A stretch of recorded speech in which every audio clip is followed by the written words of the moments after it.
पहली बार नवजात के स्वस्थ भविष्य को सुरक्षित करने के लिए कोलकाता में सेव द सिबलिंग्स (STS) पहल शुरू की जा रही है। May I invite Dr. Rajiv Agarwal to explain his and one of the most vital parts of this project. If he could please sit down and I'll hand you over the mic. Thank you and welcome to all of you here. And as he explained that it is a problem which otherwise does not have too much of a solution. So that is where this tripod treatment comes in, where I become the first person of contact. This child who suffers from a rare disorder diagnosed by the pediatrician goes to a geneticist, and the geneticist says, okay, this is the particular mutation or the particular genetic problem which the child has. Then the second process of finding out if the parents also have the same kind of a problem, and that's from there we try and find out if the parents have the problem or not. Once that is identified, the couple is sent to me. Why is the couple sent to me? Because we need to get a normal embryo or a normal healthy child to this couple, from wherein a treatment for the affected child can be done.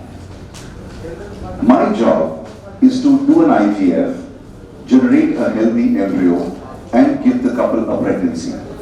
In that, what we do is we stimulate the woman's, first we take the blood of both the partners, send it to a particular lab where some probe is created, a kind of a testing kit is created, from where we will be testing the embryos for transfer. Once that kit is created in the laboratory, we proceed for doing an IVF. What is an IVF? In that, we stimulate the woman's ovaries to make multiple eggs. Those eggs are recovered outside. Then the husband's sperms are taken.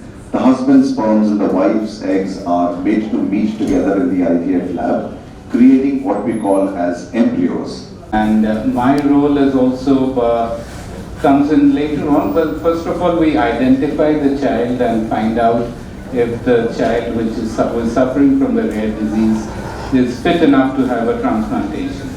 And once we deem that the child is fit enough to have a transplantation and is able to wait for at least a year or so, or if not more, for the whole pregnancy process to start, then obviously the process of IVF starts, cord blood collection starts.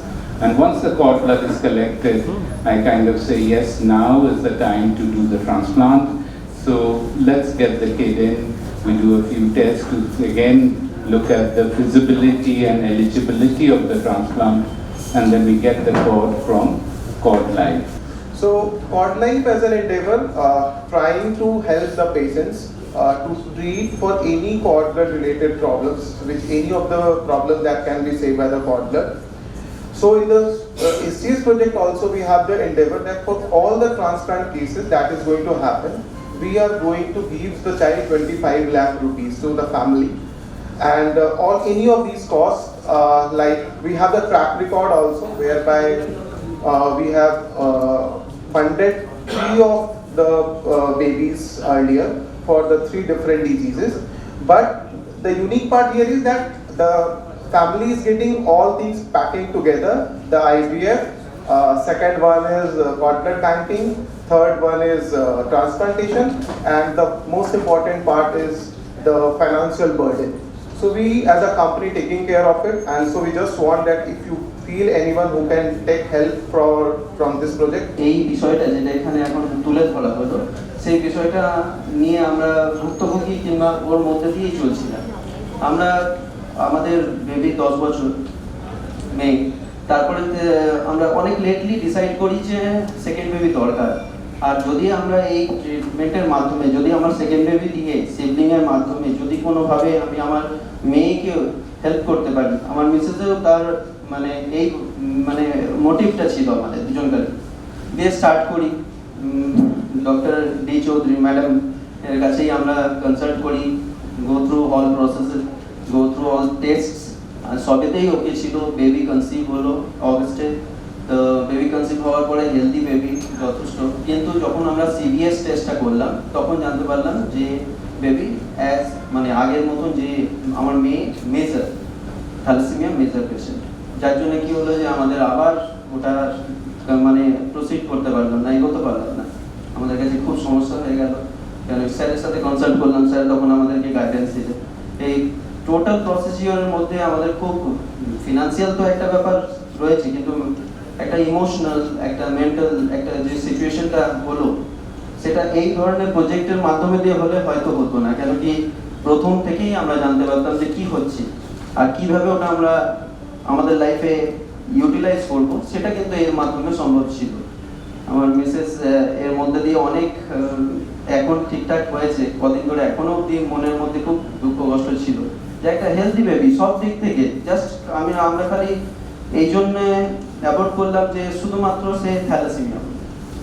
তার যখন আমাদের USG test হলো, সেই টেস্টগুলোর মধ্যে যথেষ্ট healthy বেবির যে পরিচয়, হার্টবিট শুনলাম আমরা, ইভেন সব কিছু হার্টবিট থেকে নিয়ে আপনার যে গ্রোথটা যথেষ্ট বড় গ্রোথ, যথেষ্ট প্রপার হয়েছে, কিন্তু শুধু একটা ইস্যুর জন্য আমাদেরকে অ্যাভয়েড করতে হবে, যার জন্য আমরা খুব কষ্ট পেয়েছিলাম। স্যার আমাদেরকে খুব মেন্টালি আর সব দিক থেকে হেল্প করেছেন, যার জন্য আজকে এই পজিশনে এসেছি। আমি আমার তরফ থেকে যেটুকু পারলাম আমাদের ব্যাপারটা বললাম। মিসেস ও ঠিক আছে।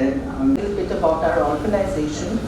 Rotary comes on board with its 117 years of global experience in making the world a better place thanks to its expertise in sensitization, especially that of polio eradication. I'm a little passionate about polio because I am one of the coordinators out of about 43 coordinators across the world, and my job is to sensitize people about this.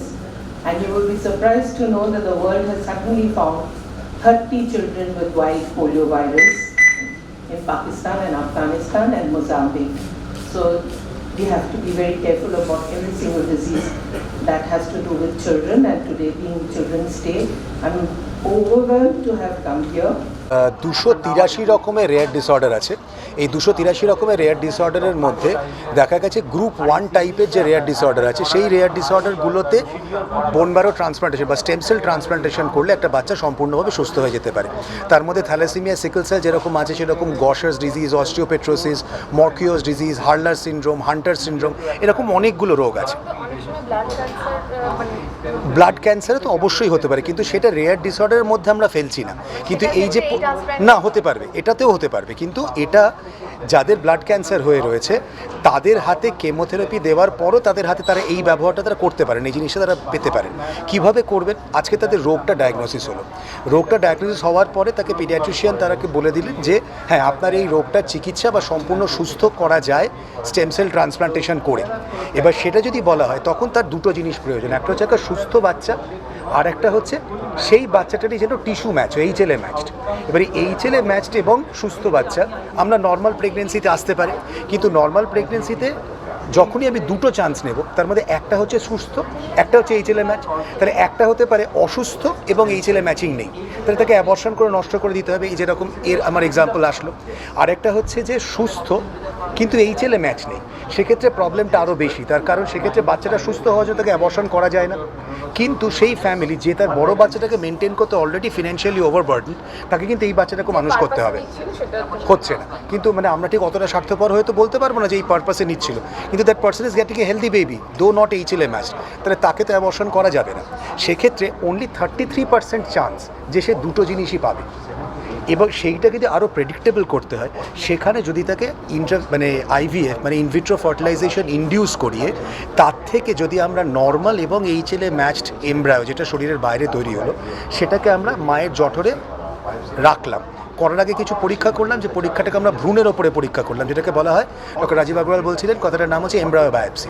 এটা করে প্রথমত ধরে নেওয়া হলো যে তার মধ্যে রোগটা আছে কিনা, দুই এটা বের করে নেওয়া হলো যে সে HLA ম্যাচিং আছে কিনা।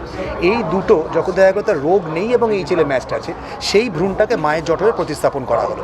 বাচ্চাটা আস্তে আস্তে আস্তে বাড়লো, পূর্ণ বয়স্ক যখন হলো 9 মাস হলো তখন সে বাচ্চাটা ডেলিভারি হলো। ডেলিভারি হওয়ার সময় আমরা কি করলাম, বাচ্চার ডেলিভারি হয়ে বাচ্চাটা চলে গেল, যে কর্ড ব্লাডটা পড়লো তার থেকে আমরা কর্ড ব্লাডটা কালেকশন করে নিলাম। এই কর্ড ব্লাডটা আমরা প্রসেস করে প্রিজার্ভ করে রাখলাম -200 ডিগ্রি সেলসিয়াসে।